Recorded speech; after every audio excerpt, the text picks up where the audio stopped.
S'il par les Gamner, Paris-Louis, chers amis, bonjour. Nous sommes le samedi 16 septembre 2023. Il est 8h30. Quelques news de l'Arménie, de l'Artsakh et de la diaspora arménienne.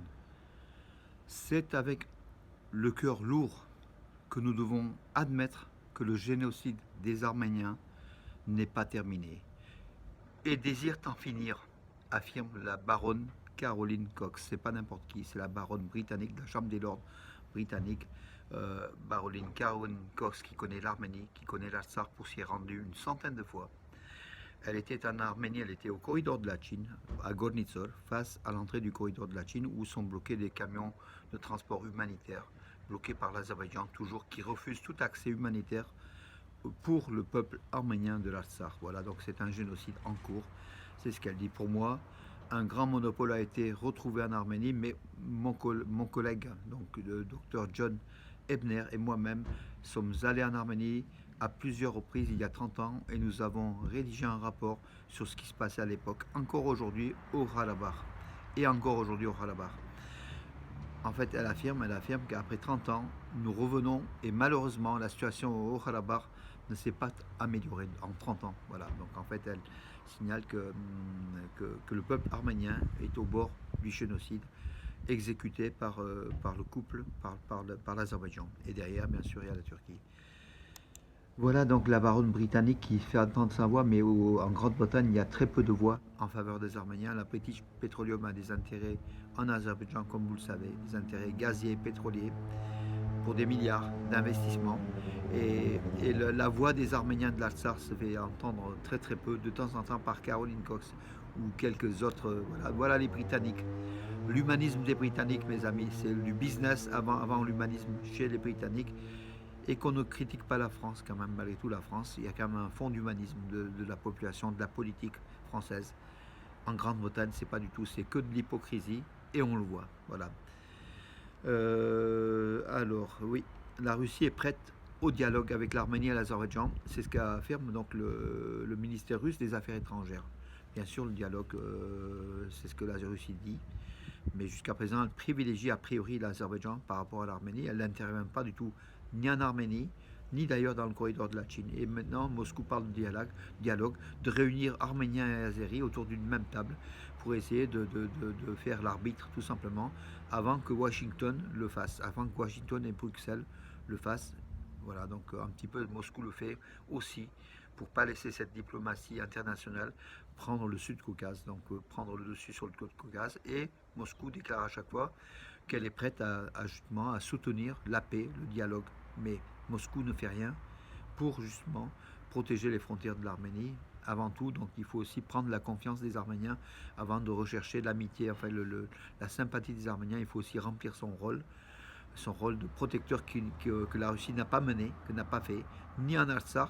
Bon, effectivement, les 2000 soldats russes de paix sont quand même un gage de protection pour la population arménienne de l'Artsakh, mais elle aurait pu faire plus, donc la Russie, pour défendre la cause des Arméniens en Artsakh. Moscou joue en fait entre Bakou et Yerevan pour garder ses intérêts, tout simplement. Hein, voilà.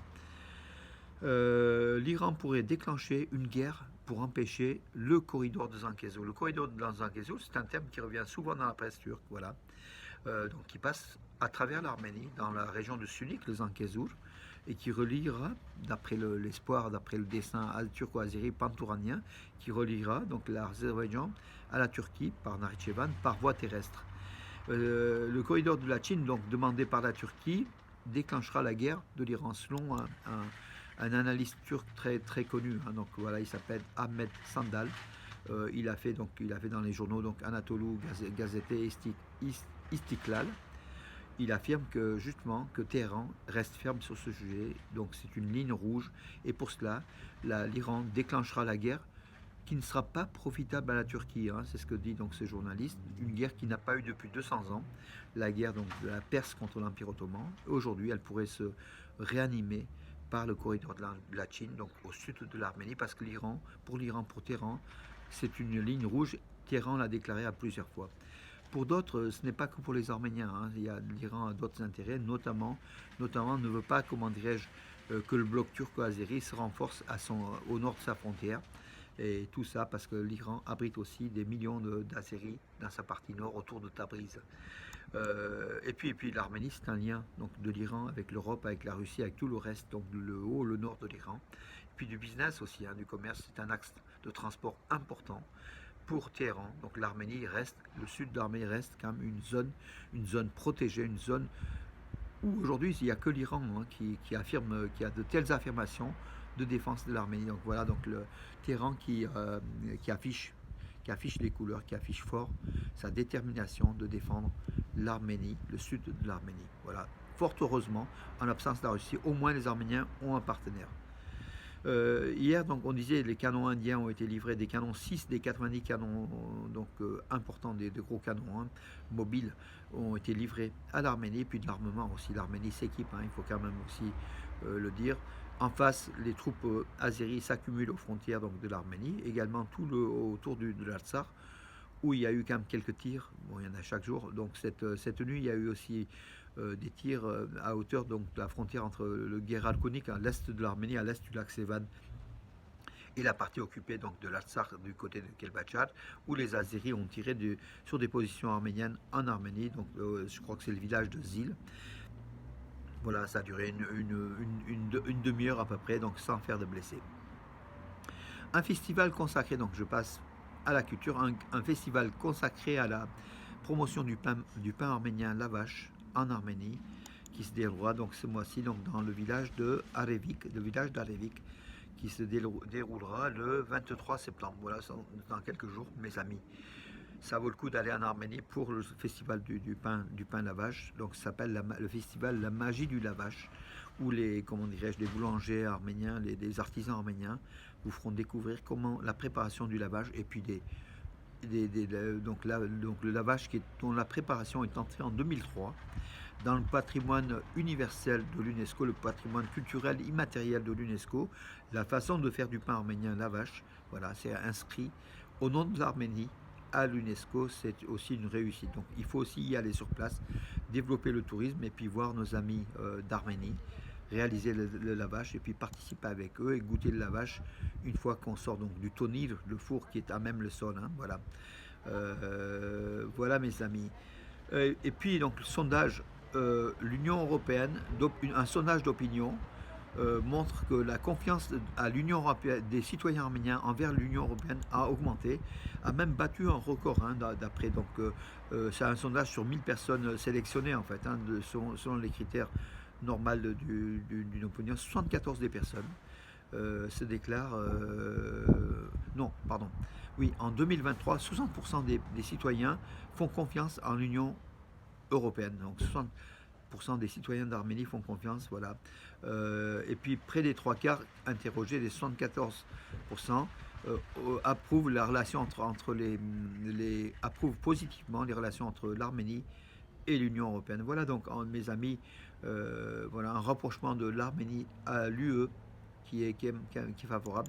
L'Arménie qui est aussi favorable à l'arrivée des observateurs de l'Union européenne en Arménie. Hein, voilà, il faut le signaler. Donc d'après cette prise d'opinion donc en Arménie même. Voilà, l'ambassadeur de France et le président donc, de la commission des relations extérieures à l'Assemblée nationale, des relations extérieures, donc la commission des relations extérieures à l'Assemblée nationale, alors il s'appelle Jean-Louis Bourlange, qu'on connaît, bien sûr, j'ai oublié son nom, Jean-Louis Bourlange. Ils ont été donc dans la région d'Ararat, à la frontière entre l'Arménie et le Nakhitchevan, à hauteur de Yeras. Donc voilà, visiter avec aussi les forces, avec des observateurs de l'Union européenne, dont Marcus Ritter, le responsable des forces des observateurs de l'UE stationnés en Arménie. Il serait au nombre de 200. Moi, je parlais de un peu plus de 100. Il serait au nombre de 200 d'après les derniers éléments. Voilà ce qui est important pour l'Arménie. Soujen Papikian et les deux généraux américains d'Oran ont participé aux manœuvres, aux exercices militaires, à la phase finale des exercices militaires conjointes arméno-américaines, Eagle Partner 2023, Arziv, donc le 2023, qui n'est pas pour satisfaire Téhéran, hein, donc qui craint la présence américaine en Arménie et qui n'est pas aussi pour satisfaire Poutine de Moscou, dont ses ennemis mettent le pied en Arménie. Je ne sais pas si c'est une bonne chose que de se rapprocher des Américains, mais en absence de l'OTC, des Russes et des voilà, Erevan a choisi aussi l'option occidentale, qui ne l'aurait pas fait. Voilà aussi, il ne faut pas reprocher aussi à Erevan cette politique pro-occidentale, pro-américaine en l'absence des forces russes qui ne sont pas efficaces, qui sont absents du territoire de la frontière de l'Arménie, malgré leur station, leur base militaire stationnée à Gumli, entre 5000 et 8000 soldats russes qui ne font rien pour protéger l'Arménie. Si, peut-être la frontière arméno-turque, mais comme la Russie est amie avec la Turquie, ça ne sert à rien. Voilà mes amis, et puis pour finir bien sûr, Coupe du Monde, donc Elmira Karapetian qui avait participé au JO mais sans avoir de médaille, hein, donc en tir, un tir pistolet à air comprimé, donc ou carabine 10 mètres, pistolet 10 mètres au Brésil, 10 mètres 60 cartouches, 60 voilà, projectiles au Brésil. Elle a gagné donc la Coupe du Monde. La Coupe du Monde, donc l'Arménie a gagné la Coupe du Monde de tir dans la catégorie de pistolet 10 mètres féminin par Elmira Karabedjan. Et puis en haltérophilie, champion du monde, une arménienne est cinquième, une autre sixième. Donc voilà, et notamment notre préférée, Rouchoutian, donc, qui est une grande championne qui est revenue et qui gagne encore. Je vous en reparlerai davantage pour l'haltérophilie des champions du monde. Voilà mes amis pour aujourd'hui. Écoutez, j'en ai terminé. Le temps donc frais, on respire, mais on est bien. Et sur ce, et puis oui, coup de chapeau, je salue aussi notre ami, le pasteur Hagop Koujikian, le jeune pasteur arménien de Valence qui a fait donc une mission. Donc là, ça fait un peu plus d'un an qu'il est ici à Valence, à la paroisse de l'église évangélique arménienne de Valence. Hier soir, donc l'église évangélique arménienne a fait une réception en présence donc des maires de Valence et de Bourg-les-Valence, des personnalités du monde associatif et puis des religieux. Voilà, une soirée amicale autour de la cuisine arménienne et puis quelques discours. On saluera le discours bien sûr du pasteur Agop Kojikian, donc d'amitié, d'amour, de paix et de fraternité de cette église qui s'ouvre au monde, cette église évangélique arménienne. Et puis le discours très précis du maire de Valence, donc Nicolas d'Aragon, toujours aussi précis, toujours aussi, comment dirais-je, équilibré dans son discours, qui a parlé de l'Artsar, de la juste revendication du peuple arménien de l'Artsar qui est aujourd'hui menacé d'extinction. Voilà, donc il rappelle à chaque fois, et puis il est là pour aussi recevoir des membres de l'Artsar pour agir. Voilà mes amis. Et puis bien sûr, nos amis reçoivent Iliozer, Nazo Ananjim Bachian, Ara Nourian, mon ami, et il reconnaîtra. Et puis tous ceux qui étaient présents, hein, donc Georges Rasclan, les élus hein, adjoints au maire, Georges Rasclan, Nathalie Iliozer, puis d'autres élus hein, aussi, voilà.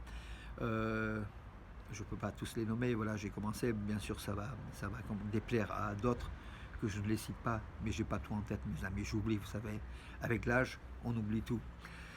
Bon, ceci dit, ça va encore, merci mon Dieu, d'avoir quand même une mémoire de la cause arménienne. Et puis mes amis, 1er octobre, dimanche 1er octobre, donc tous à Bruxelles, avec des cars, une cinquantaine de cars qui partent depuis Paris pour soutenir l'Artsar, soutien du peuple de l'Artsar, le dimanche 1er octobre. Voilà, donc renseignez-vous, il y a des cars un peu partout qui partent, et beaucoup, une cinquantaine de Paris, allez-y. Nous, on fera aussi une manifestation ici à Valence, au centre-ville de Valence, devant la fontaine monumentale, en même temps, avec l'ensemble des associations arméniennes, des églises, de tout ce qui fait bouger la communauté arménienne de Valence. Et il y aura une partie artistique, en espérant d'être nombreux pour ce soutien de l'Artsar. L'Artsar a besoin de vous, de nous tous, mes amis, de chacun de nous. Voilà, on est là pour soutenir l'Artsar. Sur ce, à demain, mes amis, bonne journée.